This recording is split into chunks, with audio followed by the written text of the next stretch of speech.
Area 51 इंसानों द्वारा बनाई गई एक ऐसी खुफिया जगह जिसका रहस्य आज तक कोई नहीं जानता।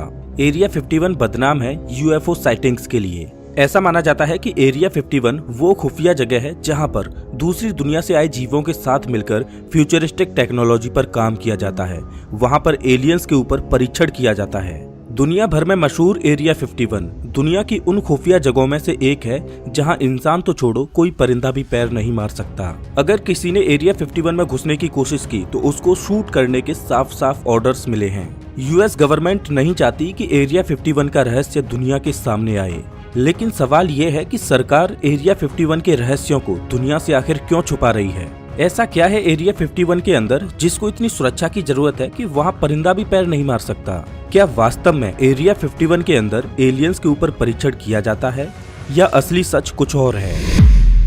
आप एरिया 51 के इस मैप को देखिए। ये जगह रेगिस्तान और पहाड़ियों के बीच किसी भी शहर से मीलों दूर मौजूद है। अगर किसी को एरिया 51 में आना भी होगा तो उसको कम से कम 250 किलोमीटर तक एक ऐसे सुनसान हाईवे पर चलना होगा जहां ना तो कोई पेट्रोल पंप होगा और ना ही कोई इंसान होगा। नेवाडा डेजर्ट पर मौजूद ये जगह यूएस मिलिट्री की एक सीक्रेट फैसिलिटी है। अगर कोई भी व्यक्ति जो एरिया 51 में पहले काम कर चुका है उसने एरिया 51 के रहस्यों को खोलने की कोशिश की है, या तो उस व्यक्ति की रहस्यमय तरीके से मौत हुई है या सरकार द्वारा उसके सभी दावों को झुठला दिया गया है। साल 2014 में एक सीनियर साइंटिस्ट बॉयड बुशमैन ने एरिया 51 के रहस्यों को दुनिया के सामने लाने की कोशिश की।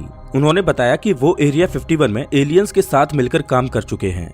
वो anti gravity propulsion system project पर काम कर चुके हैं जिसमें उनका मकसद था एक ऐसा स्पेसक्राफ्ट बनाना जो कि ग्रेविटी के खिलाफ उड़ सके।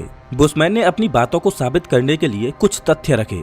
उन्होंने एलियंस के कुछ फोटोग्राफ्स दिखाए जो एरिया 51 में मौजूद हैं। जिस टेक्नोलॉजी पर वो काम कर रहे थे उन्होंने उसके स्केचेज भी दिखाए, लेकिन सरकार ने उनके इन सभी दावों को झुठला दिया। लेकिन इसके कुछ ही दिनों बाद बॉयड बुशमैन की एक रहस्यमय तरीके से मौत हो गई। लेकिन सवाल ये है कि बॉयड बुशमैन की बातें आखिर कितनी सच थीं? अगर बुशमैन की बातें झूठी थीं तो भला कोई सीनियर साइंटिस्ट 78 साल की उम्र में मरने से पहले झूठ क्यों बोलेगा। एक व्यक्ति थे बिल यू हाउस। उन्होंने अपनी मौत से पहले दावा किया कि वो एरिया 51 के S4 साइट में एलियन टेक्नोलॉजी पर रिवर्स इंजीनियरिंग का काम कर चुके हैं। उन्होंने बताया कि वो एलियंस के साथ डायरेक्ट कांटेक्ट में थे। यू हाउस का कहना था कि एरिया 51 में एलियंस की यूएफओ मौजूद हैं जो एंटी ग्रेविटी टेक्नोलॉजी पर काम करती हैं। उन्होंने बताया कि वो जिस एलियन के साथ काम कर रहे थे उसका नाम जे रोड था, जो एक यूएफओ का पायलट था और इंसानों से टेलीपैथी के जरिए बात किया करता था। लेकिन ऑफिशियल्स के द्वारा बिल यू हाउस के दावों को भी झुठला दिया गया। कुछ इसी तरह का दावा बॉब लेजार भी करते हैं। बॉब लेजार एक फिजिसिस्ट हैं जिन्होंने दावा किया कि वो एरिया 51 के S4 साइट में एलियन टेक्नोलॉजी पर 1989 में रिवर्स इंजीनियरिंग का काम कर चुके हैं। लेकिन बॉब लेजार के इन दावों के बाद उसकी हिस्ट्री को ही बदल दिया गया। जो भी हो, लेकिन एरिया 51 में कुछ तो ऐसा हो रहा है जिसके बारे में सरकार बात नहीं करना चाहती। अगर हम समय में थोड़ा पीछे जाएं तो ये साल 1947 के मध्य की बात है। ये वो समय था जब अमेरिका में यूएफओज को देखे जाने की घटनाएं सामने आ रही थीं। 24 जून 1947 को एक प्राइवेट पायलट केनेथ आर्नोल्ड ने बताया कि जब वो एक प्राइवेट प्लेन को उड़ा रहा था तब उसने सिएटल शहर के पास एक पहाड़ी के नजदीक 9 यूएफओज को देखा। उन्होंने बताया कि वो यूएफओज एक फ्लाइंग सॉसर के जैसे एक डिस्क की शेप में थे और वो बहुत तेज स्पीड से उड़ रहे थे।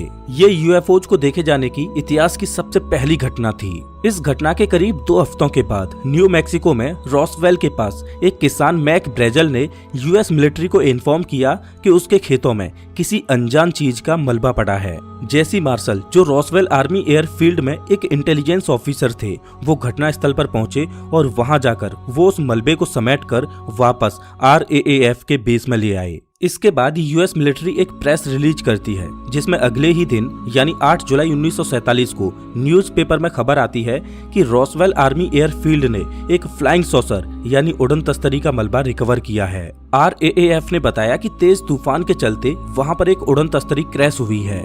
लेकिन अगले ही दिन यानी 9 जुलाई 1947 को इस खबर को बदल दिया जाता है और नई खबर ये होती है कि वो कोई फ्लाइंग सॉसर नहीं बल्कि एक वेदर बैलून था। इसके बाद लोगों ने इस घटना को ज्यादा सीरियस नहीं लिया और भूल गए। लेकिन 31 साल बाद रॉसवेल की ये घटना फिर से एक नए रूप में लोगों के सामने आती है। इस बार इस घटना से संबंधित कुछ नए तथ्य सामने आए। इंटरनेशनल यूएफओ म्यूजियम के फाउंडर ग्लेन डेनिस ने बताया कि उसकी एक दोस्त रॉसवेल आर्मी एयरफील्ड में नर्स की जॉब करती थी। वो घूमते हुए एग्जामिनेशन हॉल में पहुंच गई, जहां पर उसने देखा कि डॉक्टर्स कुछ प्राणियों के ऊपर झुके हुए थे। वो जीव देखने में कुछ इंसानों की तरह लग रहे थे, लेकिन वो कुछ अजीब से थे। उनकी लंबाई करीब 3 से 4 फीट थी, हाथ पतले और सिर बड़ा था, जिनकी बड़ी बड़ी आंखें थी।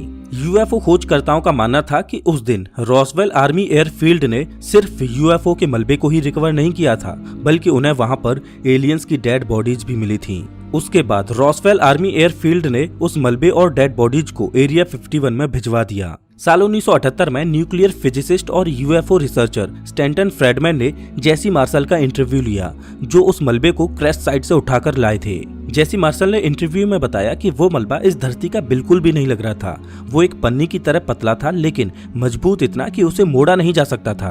अमेरिका में अभी तक लोगों ने कई जगहों पर यूएफओज को देखे जाने का दावा किया है, और सबसे ज्यादा यूएफओ साइटिंग्स एरिया 51 के आसपास नेवाडा रीजन में होती हैं। वास्तव में हर कोई एरिया 51 के रहस्यों को जानना चाहता है।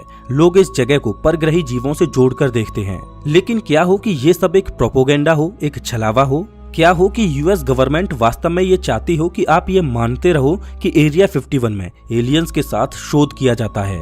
क्या हो कि यूएस गवर्नमेंट एलियंस के नकाब के पीछे एरिया 51 के असली मकसद को छुपाना चाहती हो? क्या हो कि ये एलियंस वाला प्रोपोगेंडा खुद अमेरिकन सरकार ने ही फैलाया हो? अभी तक हमने जो जाना वो सिक्के का सिर्फ एक पहलू था। सिक्के के दूसरी साइड में क्या छुपा है, वो है असली एरिया 51। पहली चीज तो आप ये समझिए कि क्या वर्ल्ड वॉर 2 से पहले एलियंस या यूएफओज को देखे जाने का जिक्र किया गया था?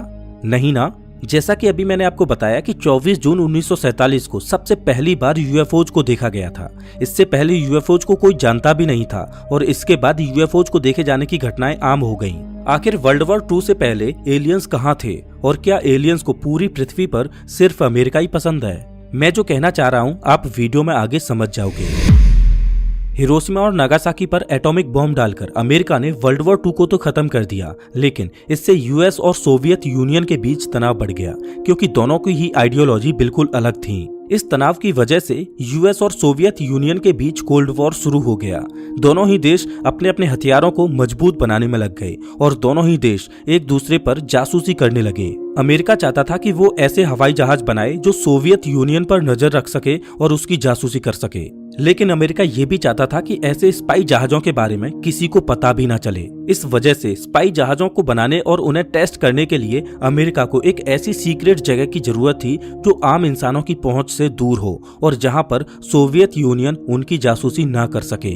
1950 के दशक में ऐसी एक जगह को खोज लिया गया जो नेवाडा के रेगिस्तान में पहाड़ियों के बीच थी। अमेरिका की सीक्रेट एजेंसी CIA ने ऐसे स्पाई प्लेन्स को गुप्त रखने के लिए उसी जगह को चुना जो पहले से ही क्लासिफाइड थी। इस जगह पर अमेरिका पहले से ही अपने न्यूक्लियर हथियारों की टेस्टिंग कर रहा था। उसी के पास में साल 1955 में एरिया 51 को बनाया गया। अमेरिका ने सोवियत यूनियन पर नजर रखने के लिए U-2 स्पाई विमान जैसे कई स्पेसक्राफ्ट्स को बनाया, लेकिन अमेरिकन सीक्रेट एजेंसी CIA के पास एक और चुनौती थी कि वो इन एयरक्राफ्ट्स को बना तो रहे हैं, लेकिन इनकी टेस्टिंग कैसे की जाए, क्योंकि जब वो स्पाई विमान टेस्टिंग के लिए उड़ेंगे तो लोग उनको देखेंगे और उनके मन में सवाल पैदा होंगे कि वो क्या चीज है, तो वो उन्हें क्या जवाब देंगे।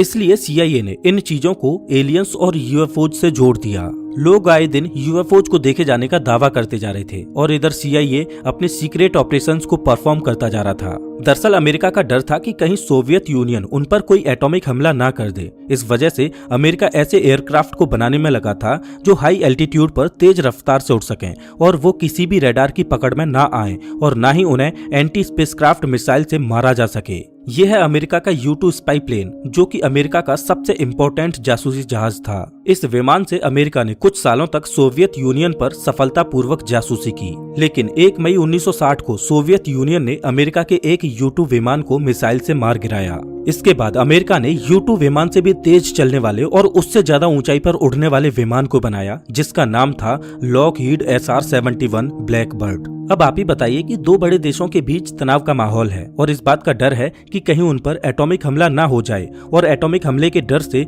लोग दहशत में ना आ जाएं। तो ऐसे में अमेरिका अपने नागरिकों को कैसे बता सकता था कि उन्हें एटॉमिक हमले का डर है। इस वजह से वो सोवियत यूनियन पर नजर रखने लगे हैं और स्पाई प्लेन्स को बना रहे हैं। और ऐसा करने से उनकी नेशनल सिक्योरिटी भी खतरे में आ सकती थी। तो क्यों ना एक ऐसे प्रोपोगंडा को रचा जाए जिस पर लोग आसानी से विश्वास कर लें और उसकी आड़ में अपने मेन मिशन पर काम किया जा सके। इसीलिए जब यूएफओ साइटिंग्स की घटनाएं सामने आती तो सीआईए ना तो उन घटनाओं को डिनाई करता और ना ही उनको सच बताता। इस वजह से नई नई कॉन्स्पिरेसी थ्योरीज जन्म लेने लगी और एरिया 51 विवादों से घिरता गया। लोग ये मानने लगे कि एरिया 51 में एलियंस का अड्डा है। अब अगर रॉसवेल की घटना पर वापस आए तो पहले दिन खबर आई कि एक फ्लाइंग सॉसर क्रैश हुआ है, लेकिन सीआईए ये भी जानता था कि अगर सरकार ये मान लेगी कि एलियंस का अस्तित्व वास्तव में है और वो धरती पर आ चुके हैं तो इससे भी लोगों में दहशत का माहौल फैल सकता है। इसी वजह से इस खबर को एक दिन चलाकर अगले ही दिन फेदर बैलून के क्रैश होने की खबर छपी। लेकिन रॉसवेल की घटना का असली सच साल 1994 में पता चला जब यूएस एयर फोर्स ने बताया कि वो एक सीक्रेट प्रोजेक्ट मोगुल पर काम कर रहे थे। इस प्रोजेक्ट में उन्होंने आसमान में कुछ गुब्बारों को छोड़ा जिनमें अलग अलग तरह के सेंसर्स लगे थे। इस प्रोजेक्ट का मेन मकसद ये पता लगाना था कि कहीं सोवियत यूनियन ने कोई एटम बम तो नहीं चलाया। दरअसल वो कोई वेदर बैलून नहीं बल्कि एक न्यूक्लियर सर्विलियंस बैलून था। लेकिन सरकार ने उस समय इसका सच इसलिए छुपाया क्योंकि कहीं लोगों में एटॉमिक हमले का डर न फैल जाए। लोग आज भी एरिया 51 की इन कॉन्स्पिरेसी थ्योरीज पर विश्वास करते हैं। इसीलिए तो मजाक में किए गए एक फेसबुक इवेंट ने इतना बड़ा रूप ले लिया। एरिया 51 के रहस्यों को जानने के लिए लोग इतने उतावले हैं कि आप इस चीज का अंदाजा इस बात से लगा सकते हो कि एक कॉलेज स्टूडेंट मैटी रॉबर्ट ने मजाक में फेसबुक पर एक इवेंट बनाया जिसका नाम था storm area 51 they can't stop all of us. इस इवेंट में उसने बताया कि हम 20 सितंबर 2019 को रात के 3 बजे एरिया 51 में मिलेंगे और उसके अंदर घुसेंगे। मजाक में उसने एक और बात लिखी कि अगर मिलिट्री वाले हम पर गोलियां चलाएंगे तो हम नारुतो की तरह भागकर उनसे बच निकलेंगे। मजाक में किए इस इवेंट को लोगों ने सीरियसली लिया और देखते ही देखते 20 लाख लोग इस इवेंट में हिस्सा लेने के लिए तैयार हो गए। इस वजह से इवेंट वाले दिन अमेरिका को एरिया 51 में एक्स्ट्रा स्पेशल फोर्सेज को बढ़ाना पड़ा।